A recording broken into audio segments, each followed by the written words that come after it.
Welcome to another episode of Truth Matters, where today we're going to go a little bit deeper into some of the topics that we discussed before.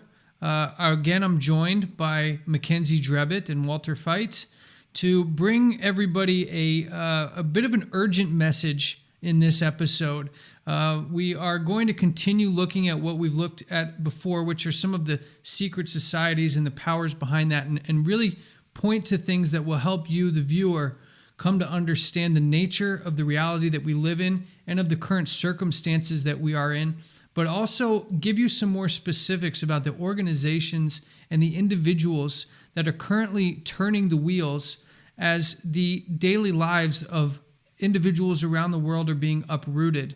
So today, we hope that you will learn and enjoy some of the materials that we plan to bring to you as we cover in this episode the Great Reset.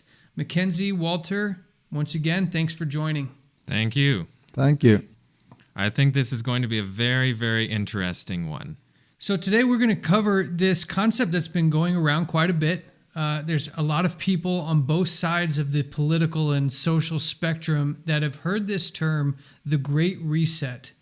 And we're going to dive into that a little bit today. I think we're going to try to educate people to separate fact from fiction and give a little bit of context on what we can glean from this that will help people prepare for what's coming, but also get an understanding of how these people are moving, what they believe, and why they're doing what they're doing. So as we dive into that, we're going to look at what the World Economic Forum has to say about this, because this is kind of one of the organizations that is giving us an outline of what the Great Reset is. And they've given us a definition. I'll read it here for you. It says, the world is at a historic crossroads as economies everywhere attempt to pull themselves out of a COVID-19 induced hiatus. The damage inflicted has been horrific in terms of lives taken and livelihoods lost.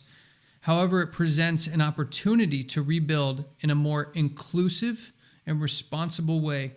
Coronavirus-related lockdowns provide a glimpse of what is possible in terms of limiting pollution, and pandemic's human toil illustrated what can happen when healthcare systems and social safety nets are neglected.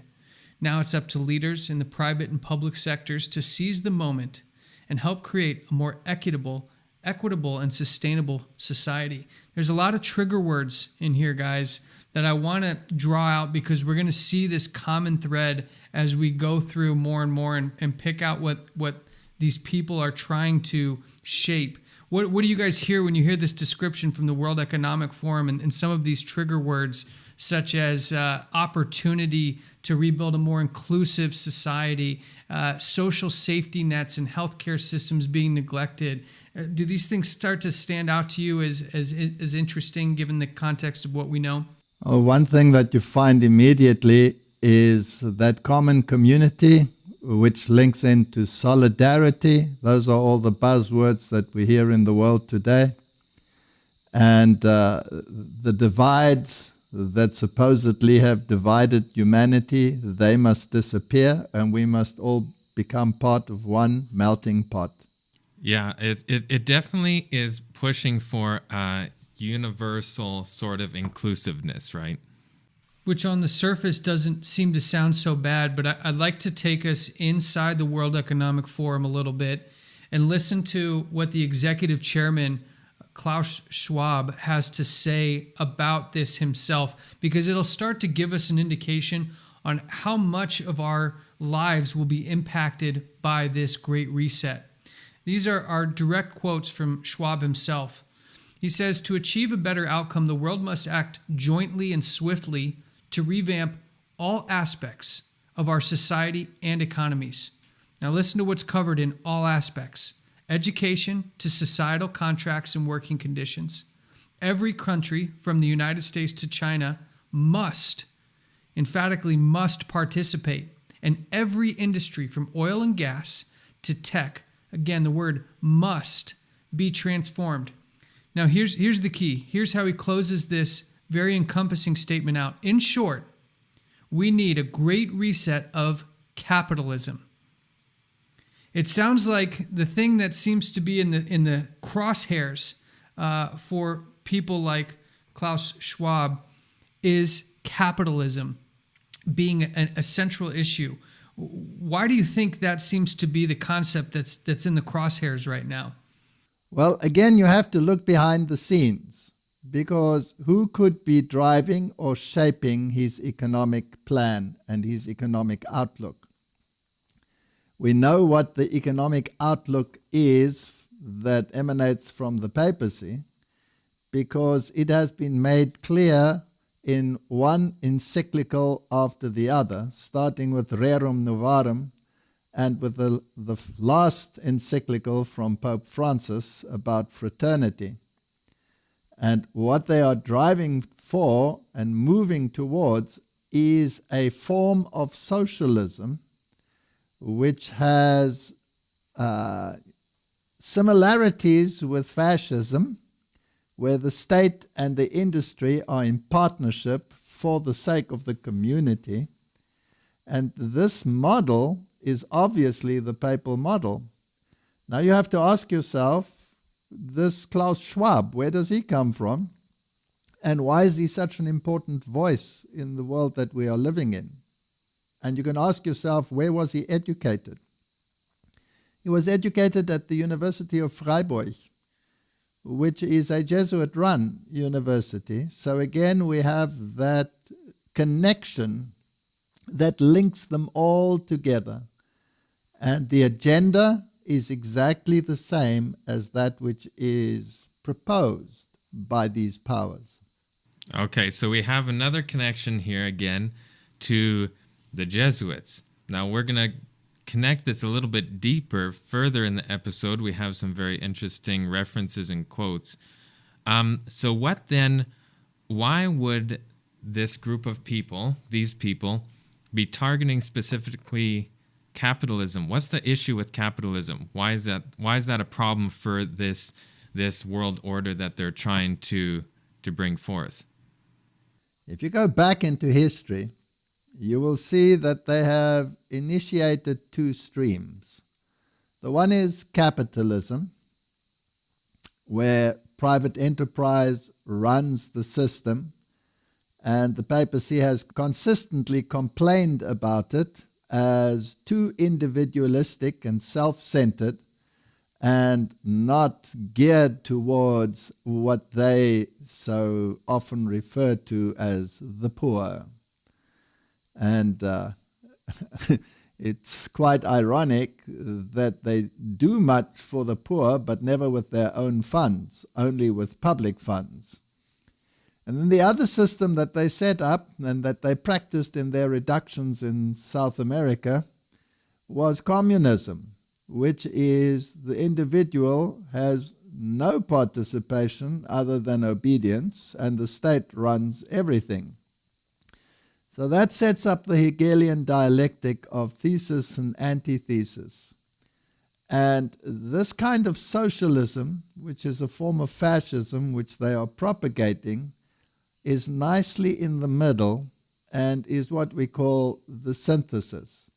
So you set up two systems which create the paradigm for the move to the Great Reset, which eventually becomes the economic plan of a Roman Catholic system. And that is where they're heading, and they're doing it quite brilliantly and without people apparently noticing. But if you have your ears to the ground, you should be able to see it.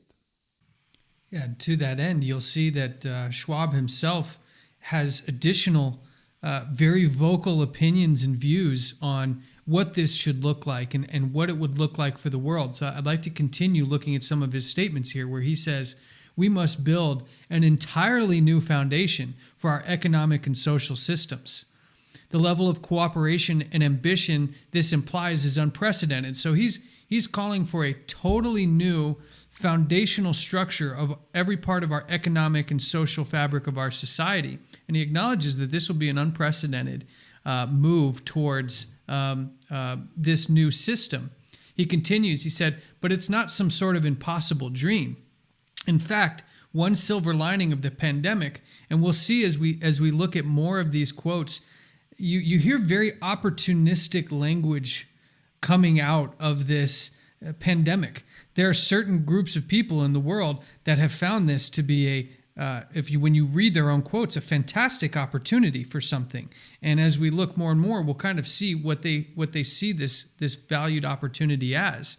He says it's a silver lining of the pandemic has shown that we can quickly make radical changes to our lifestyle. Almost instantly, the crisis forced businesses and individuals to abandon practices long claimed to be essential, from frequent air travel to working in an office. So he's taking very normal parts of everyday livelihoods for people and showing how quickly these things can change.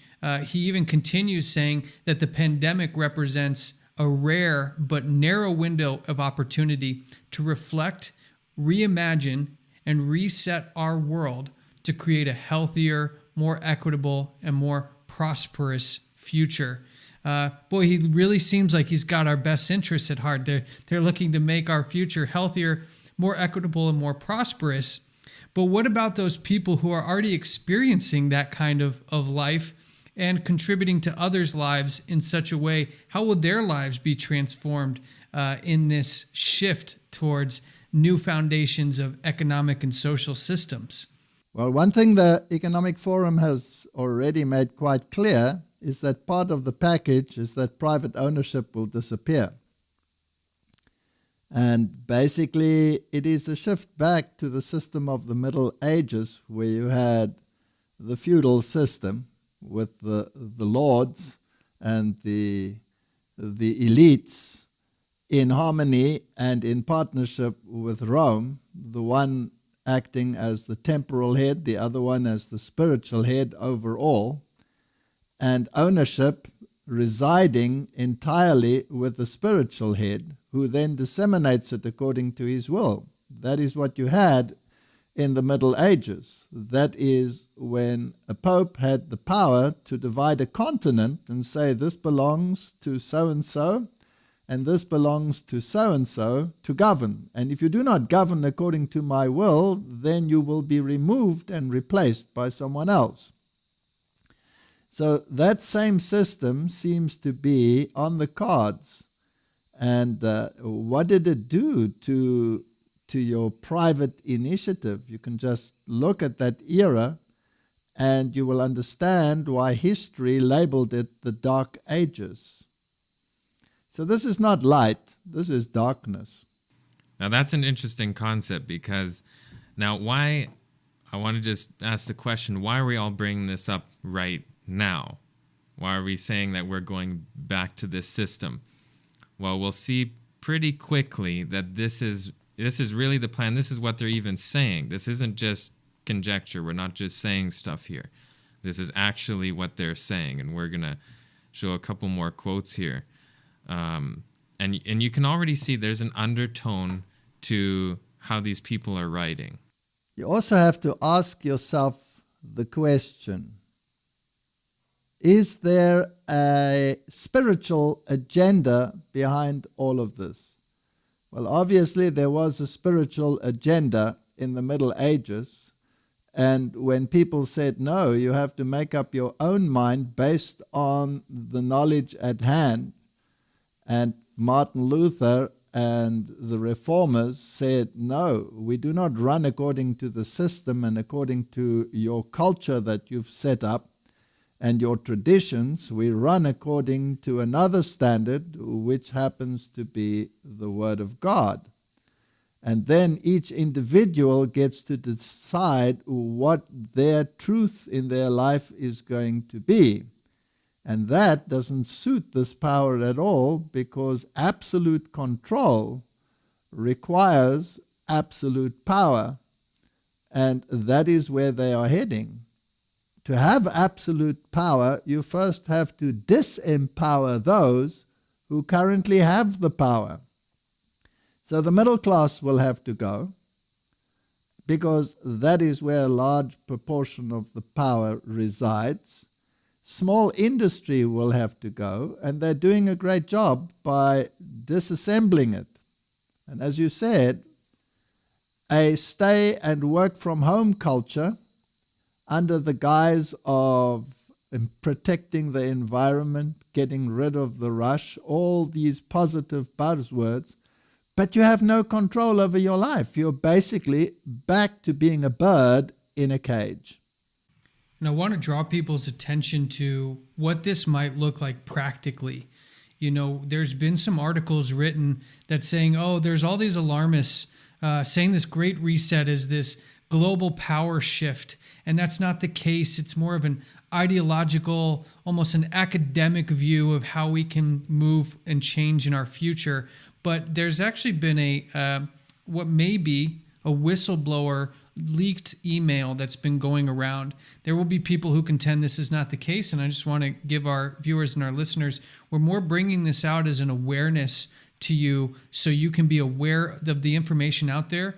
And we're going to try to provide some context for this information and the timelines associated. We're not endorsing it. We're not saying this is going to happen exactly as the email says, but we'd be remiss if things did happen the way that this email portrays and we didn't warn you about it and give you some indication along with some sourced information that suggests that many of the things in here seem to be on the right track. So just to provide a little context, this was going around from inside the Liberal Party of Canada, and it was said to have originated from the Strategic Planning Committee, which actually sits inside the Prime Minister's office. And we got this back in, I want to say October, and we kind of waited on it because there were some dates that were coming up here in November that we wanted to just see how things were going and make sure that this wasn't out of left field. And we saw that what the document said would happen in November actually started to happen exactly as the document said. And we actually gathered some information in the process that supported some of the additional claims that were found in the email. Now, I'm not going to review the whole thing. We'll try to link it for people so they can see it for themselves. But I'm going to go over a couple of highlights and things that relate to what we're going to discover more about the Great Reset as it relates to some of the organizations that we're going to take a closer look at. It said that in November in the country of Canada that there was going to be additional lockdown measures that started out in our major metropolitan areas first and then kind of expanded to your more rural areas. And what we saw was that's exactly what happened. We saw restrictions open up in Toronto and Vancouver and some of the other major cities in Canada. And as we got further into the month, those continued to expand out where recommendation for travel within a province and inter-province was strongly recommended against. Restrictions of who you could have in your home have come out and are now implemented. And we see that there's some additional things seem to be on the docket for December, quarter 1 of 2021, quarter 2 and quarter 3 of 2021 that include everything from stricter lockdowns to possible mutations of a more aggressive strain of the current public health crisis that's spurring the public health crisis, as well as the additional concept of universal basic income and something that involves the International Monetary Fund called a Global Debt Reset Program. Now, there's going to be a lot of speculation. People think we may be going into territories that are unverified. But what we actually see is Prime Minister Trudeau talking about a lot of these similar elements. In addition to the measures that go along with the public health crisis, let's take a listen to what Trudeau has to say about Canada's involvement within the United Nations goals, as well as some of the IMF goals as it relates to debt relief. Let's take a listen. The last 6 months have laid bare fundamental gaps and inequities within our societies and between them. As with climate change, those who have the least are impacted the most. That's why last spring, Canada worked with Prime Minister Andrew Holness and Secretary General Antonio Guterres to convene a high-level meeting to discuss how leaders around the world could work together to close these gaps and build a better, more equitable system that works for everyone. I'd like to pause this here. We're going to listen to more from Trudeau here, but we're already seeing some trigger language that we saw from Schwab, the executive chairman of the World Economic Forum. And what we're hearing is the very same narrative of the world's not fair. The crises that are coming from multiple different levels are affecting one group of people more than they are another group of people. And the system seems to be broken and we need to do something about it. And you hear that he's actually brought up Antonio Guterres, who we'll look at more closely at the UN. But as you start to hear more of these world leaders discuss this Great Reset issue, why do we keep hearing almost the exact same language used by all the different leaders?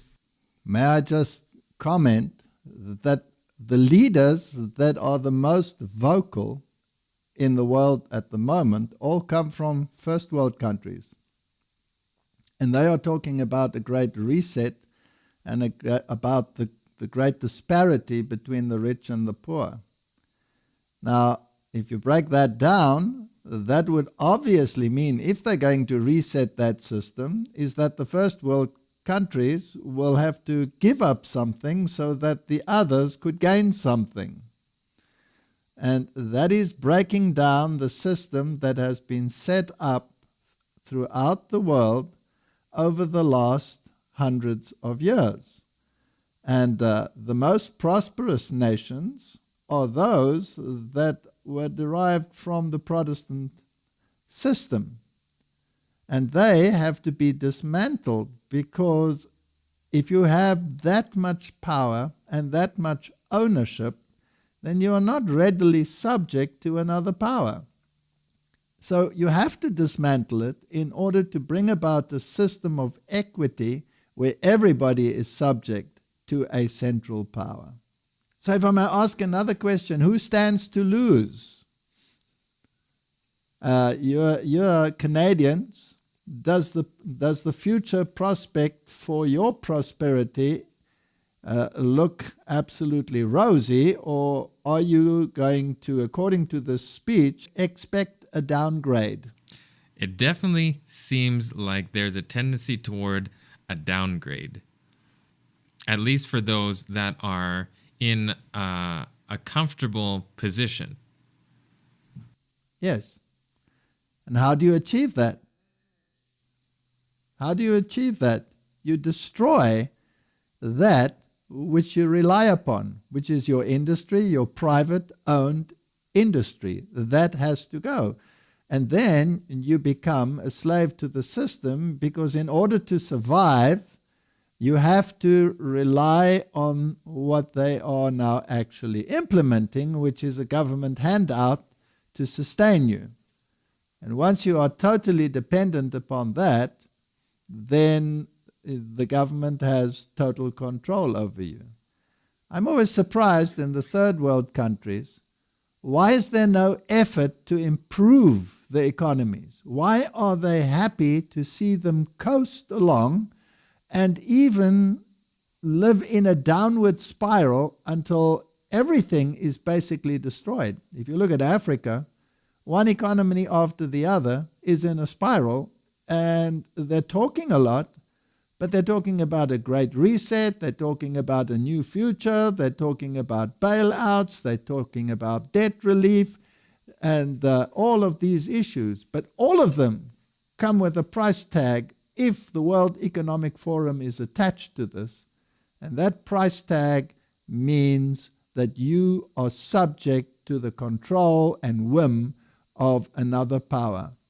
He who pays the piper calls the tune. What's interesting is, instead of trying to build the economies of the other countries, they just want to remove the top end off all of them.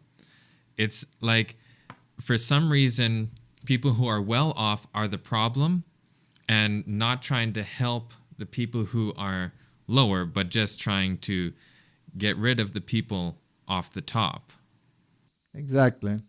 And for our listeners or our viewers who are not familiar with this concept, this is actually a textbook strategy called liberation theology, The concept is that it's capitalism that has oppressed the poor.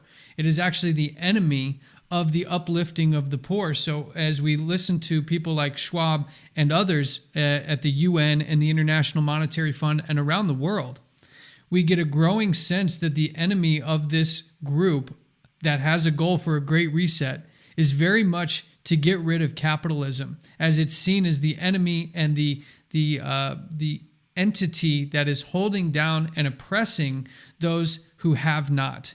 And you'll see this theology down in South America, which is interesting because we see that Pope Francis, as well as the head of the Jesuit order, Arturo Sosa, are both Latin Americans who very much support this concept of liberation theology. So I want people to understand as we go further that these are not necessarily natural progressions of human society. These are not natural evolutions of human behavior, that we're actually being manipulated to feel guilty for those things that rich nations or primarily Protestant nations have set up, which when you look at are based on individual rights, individual liberties, where this system that they'd like to replace it with is very much a standard of community, common good, greater good, all at the expense of individual civil liberties and rights and privacies and ownerships. And so you'll actually find that as we go deeper and deeper, we're being taken down a line of thinking that has been around for quite some time and is thoroughly supported by those who support a Jesuit line of thinking, which could also in some senses be along the lines of a socialist or even on the more extreme ends of a communistic line of thinking. But let's go back to Trudeau here, as he's going to deliver more trigger words and more key concepts that will give us some more insights into what the Great Reset looks like for first world nations.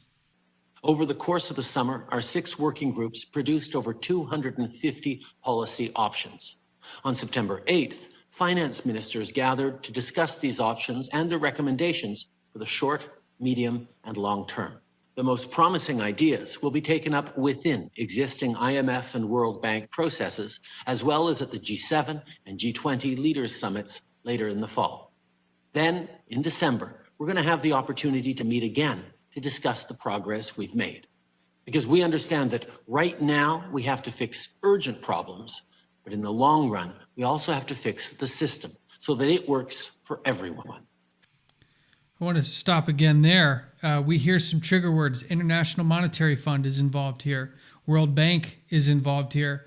And he cites a very broken system that needs to be replaced long term. So we're going to keep going, but I just wanted to point out that these are the powers that we want to look at a little bit more in this episode so people are kind of aware of which direction we're going.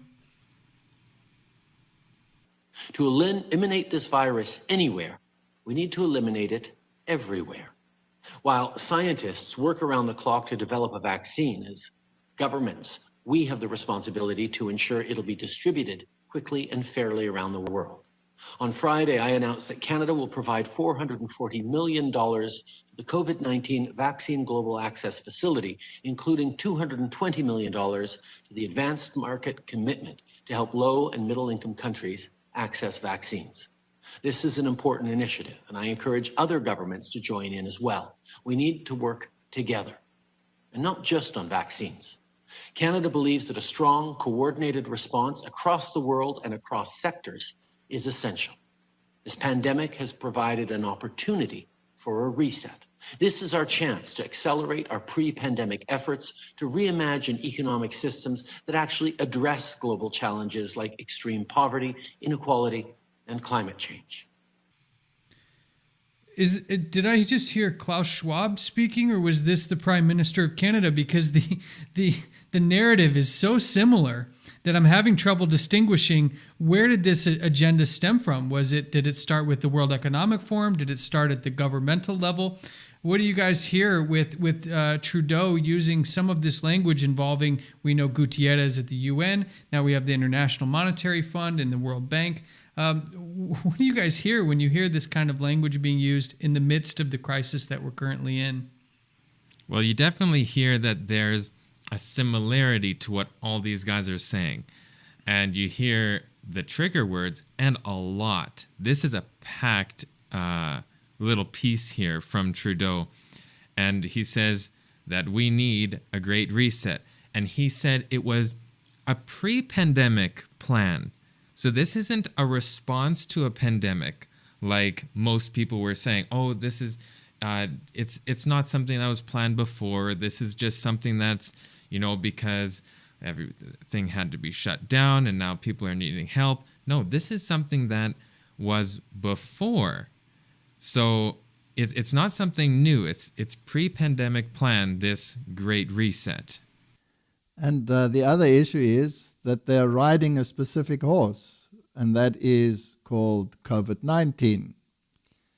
Now, the statistics that are coming out in the world and that are being very publicly mentioned in many, many forums, including the European parliaments, is that the statistics really show that the COVID-19 is, if anything, less virulent than the SARS virus was.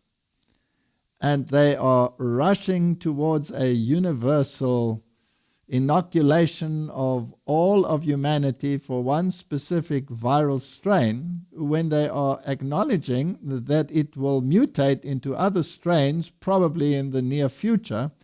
Well, then they'll have to start rushing into new vaccines for those, and then whatever subsequent dilemma they face, they will have to rush into those again.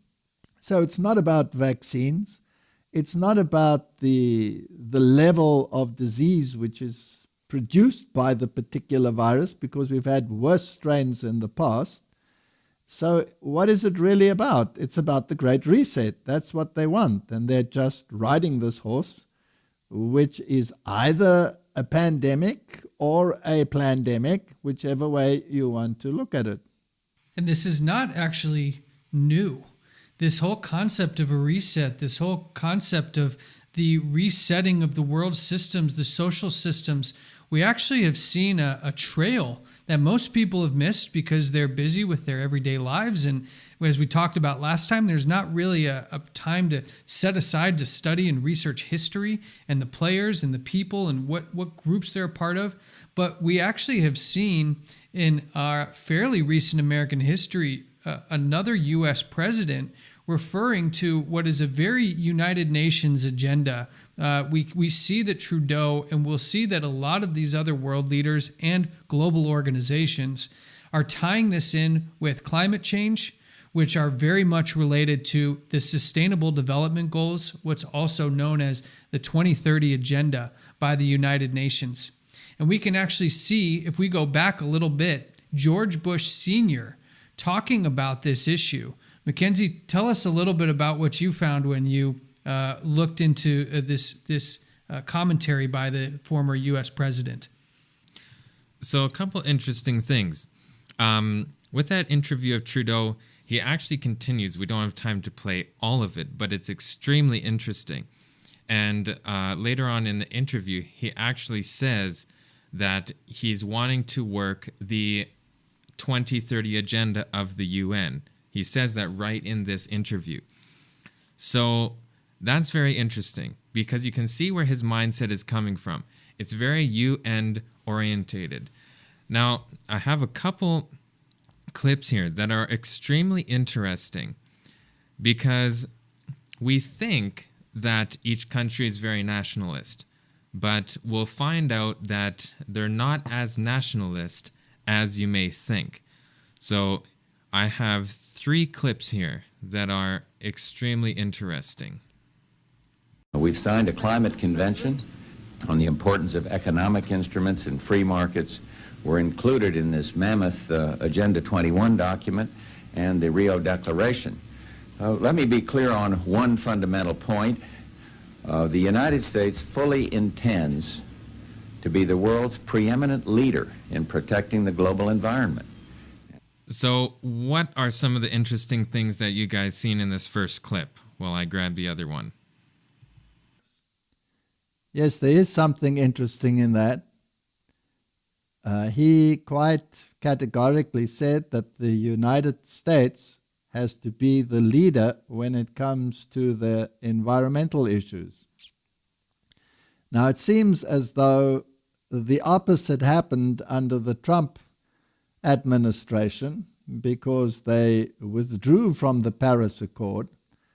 But Donald Trump had a very interesting statement where he said that in spite of their withdrawal, the United States is actually ahead of all the countries in terms of implementing the agreement that was reached in Paris. So they are streets ahead of any other nation when it comes to compliance, even though they've withdrawn.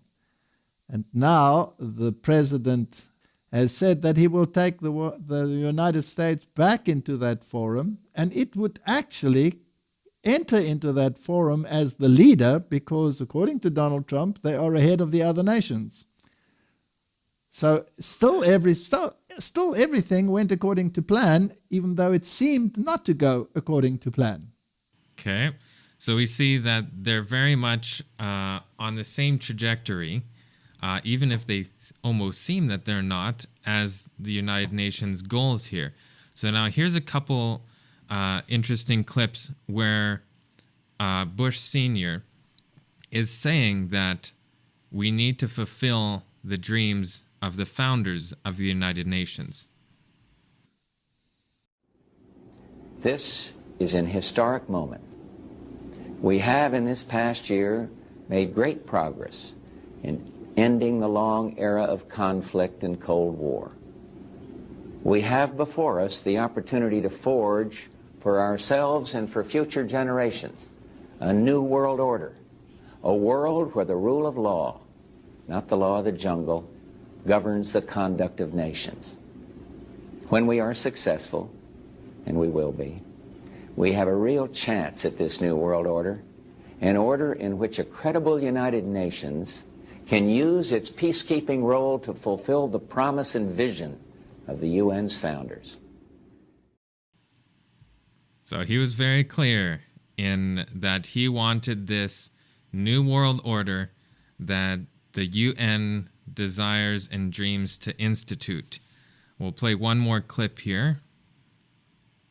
Until now, the world we've known has been a world divided, a world of barbed wire and concrete block, conflict, Cold War. Now we can see a new world coming into view, a world in which there is the very real prospect of a new world order. In the words of Winston Churchill, a world order in which the principles of justice and fair play protect the weak against the strong. A world where the United Nations, freed from Cold War stalemate, is poised to fulfill the historic vision of its founders. Okay, so some very interesting points there. He said that where it protects the weak against the strong. Sounds very similar to some of the things that these guys have been saying with the Great Reset, where we need to get rid of the rich because they're the bad guys. He uses the word we on a very regular basis. And we have to ask ourselves who the we is. Does it refer to the United States? Obviously not, because he's talking about relinquishing that power to the United Nations. So the we must be a power behind the scenes. Again, linking back to our previous conversation, what society was he a member of? He was a member of Skull and Bones, chapter 322, and that was, if we trace it back, a chapter from the German Society of the Illuminati as founded by Adolf Weishaupt, and then we're back to the Jesuit order, and we're back to the Roman Catholic system, and the aim of the Jesuits is very well known. It is to restore the papal supremacy that was lost after the Reformation and the mortal wound.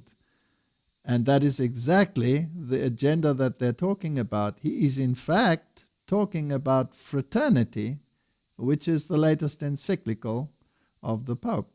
He also spoke about concrete blocks and walls. And we know that Donald Trump was very instrumental in erecting concrete blocks and walls, and that under great opposition from Rome. And the new man on the block is talking about dismantling that kind of process. In other words, opening the floodgates and opening the borders so that those differences between the ultra-poor and the ultra-rich will be swamped and disappear in this new mix that they're waiting for, which they call the Great Reset. It seems that that is like the main goal for this New World Order. Something that maybe people have heard about for a long time, but what really does New World Order mean? It's a great reset of what? Capitalism, a new world economic order. This is all to change the whole system and way society operates. So I think we're going to see a little bit that the amount of freedom you have today is going to be shifted a little bit slightly as we continue. We must not forget that coupled to that economic order, there is also a new spiritual order, because there are all these efforts to unite religions in terms of a common good goal for humanity, and that the differences in terms of doctrine should be downplayed for the sake of the common good. So these two run parallel. You cannot divorce the spiritual from the temporal and economic. Which is a very interesting concept for most people, because they think that those two things are extremely separate. And for some, maybe it is very separate. But for these people, these high up people who want to implement this New World Order, it's one and the same. They have to run together parallel in order for the system to fully work. That's why the United Nations has organizations within it that have extreme spiritual goals, the Temple of Understanding and all of these, and the United Nations trapezoid prayer room and all of the issues that go along with that. This is an illumination, but it is actually Luciferian at its base. Yeah, and I think we can actually take our audience through finding out how they can arrive at these conclusions themselves. So we've looked a little bit about what the Great Reset is, and now we've kind of put in our crosshairs here what organization we really want to look at as we kind of pull apart the pieces for this episode. Is we're going to look at the United Nations. I think it's an organization that generally people around the world see as a harmless kind of global governing guidance, general good for people. But what we see is there's actually a lot of history to this organization. There's actually a lot of interesting architecture in the UN facilities.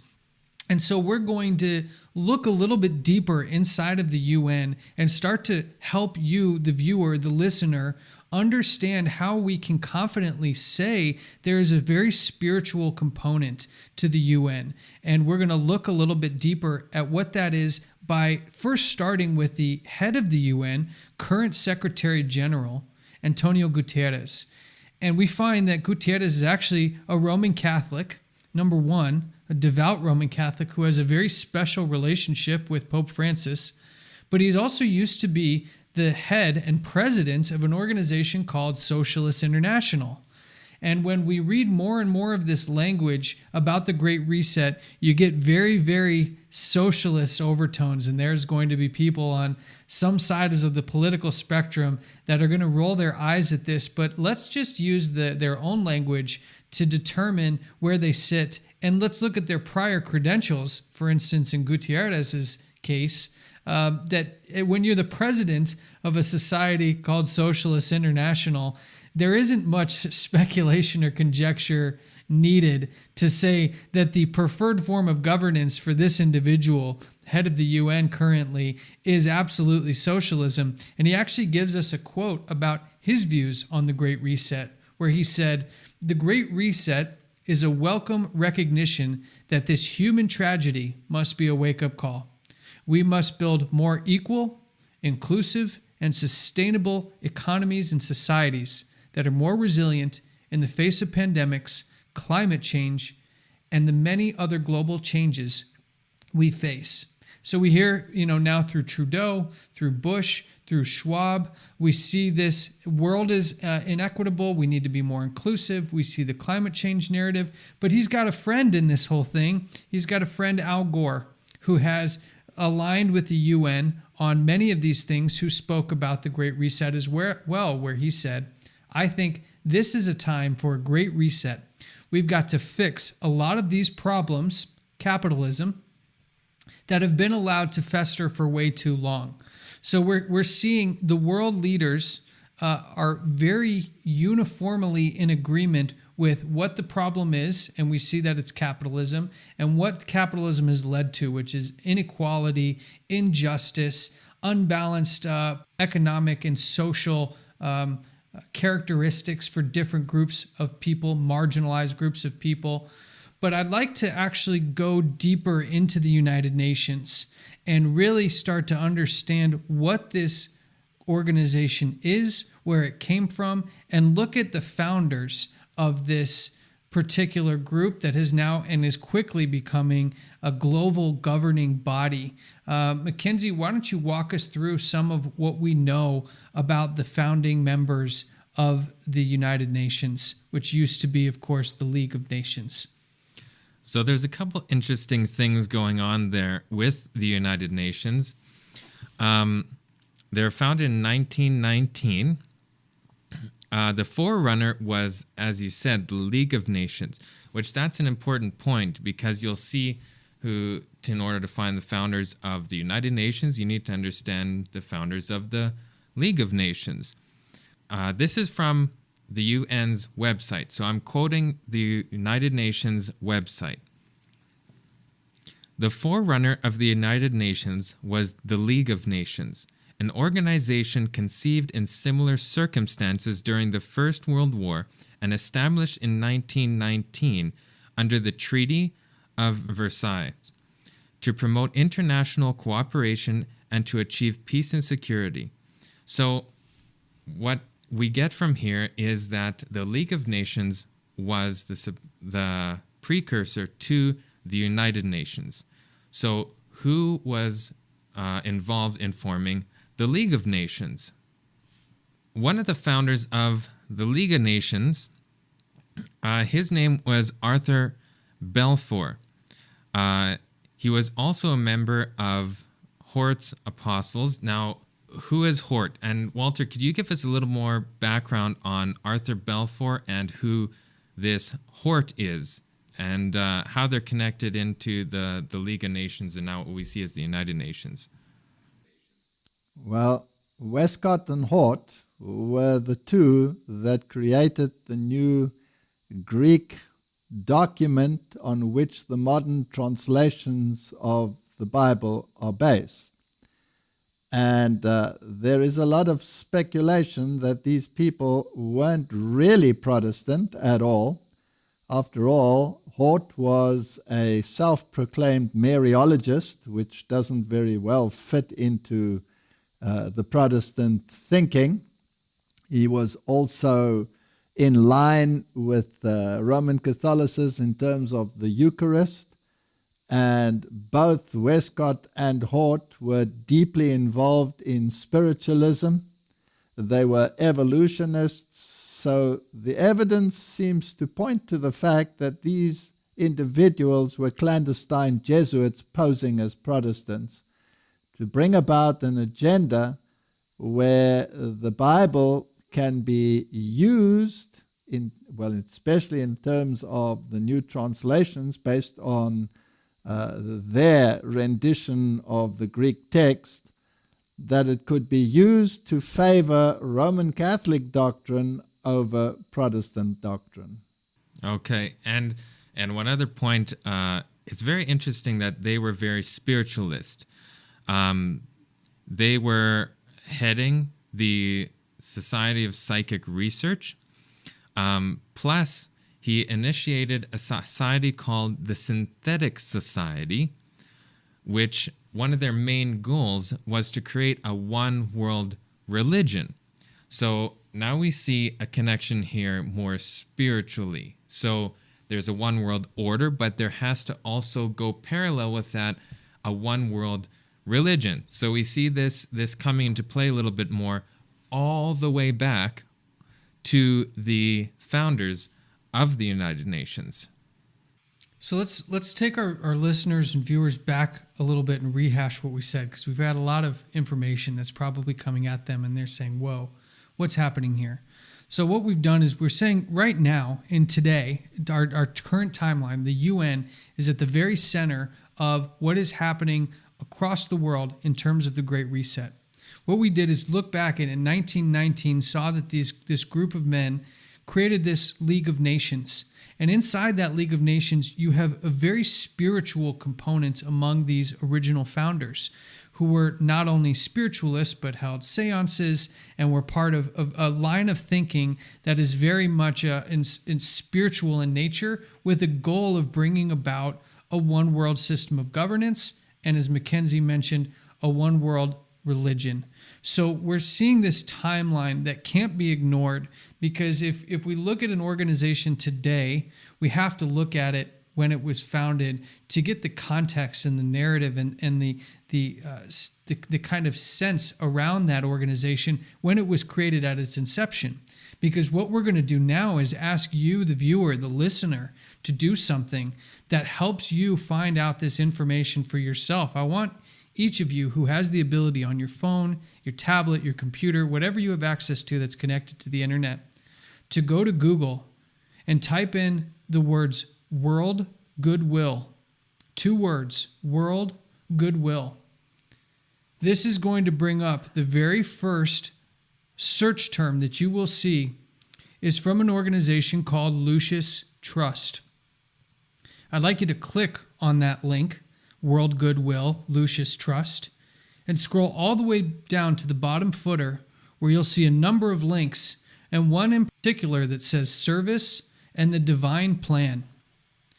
Now, to give you a little context, the reason we're doing this is because Walter earlier mentioned there are a number of very spiritual organizations inside of the UN, with World Goodwill being one of those, what's called an NGO. This is a non-governmental organization fully sanctioned by the United Nations. And in fact, when you look at where their offices are, they're on United Nations Boulevard in the same building as the United Nations in New York. Now, this organization, World Goodwill, is a subsidiary of Lucis Trust. Now, as you guys get to that link, I hope some of you are able to do this in real time, going to the website and clicking on that bottom link that says Service and the Divine Plan. Walter, before we get into what's on this page, can you tell us a little bit about who Lucis Trust is, what it is, and where it kind of came from, and why it might sit inside of the UN today? Well, let's first go from the present a little bit back. This organization bases itself on the writings of Alice A. Bailey. Now, Alice A. Bailey was the successor of Blavatsky, and they started an organization which had a publication which was called Lucifer Publishing. So the name, of course, was very contentious because they made no bones about where their allegiance lay. It did not lie with the God of the Bible, but with the great rebel Lucifer. And so, because the name created so much turmoil, they changed the name to Lucis Trust, which is exactly the same thing. Now, if you read the writings of Blavatsky, which is basically the prophet of, or the prophetess of the New Age, which they sort of bypass by using the name of the successor, which is Alice A. Bailey. And she talks about the hierarchy, and we saw that word flashed there on the screen a moment ago. If you look into that hierarchy refers not to a human hierarchy, but to a spiritual hierarchy of ascended so-called masters who actually pull the strings. So this is spiritism at its highest level. And the leader of this hierarchy is none other than Lucifer, who they claim will manifest first through certain luminaries and then personally. So this is really the antithesis of what the Bible is all about. This is the worship of Lucifer, and not even in a disguised form. Now I want to keep people right there, because that's all the time we have for this episode. But if you think you got some interesting information now, just wait till we continue this conversation next episode, where we'll dive into what the real plan is of the United Nations and the surrounding organizations. We're going to introduce you to a new organization that many of you probably have never heard before, and continue to peel back the layers, because, my friends, this is coming right to our front door. And we want to give you this information so you have the tools to prepare, that you have the ability to help others in the meantime, and that you will be able to confidently move without fear through what is coming next. So Mackenzie, Walter, thank you so much for joining us. An amazing episode. We'll hope to see you guys again soon. Take care.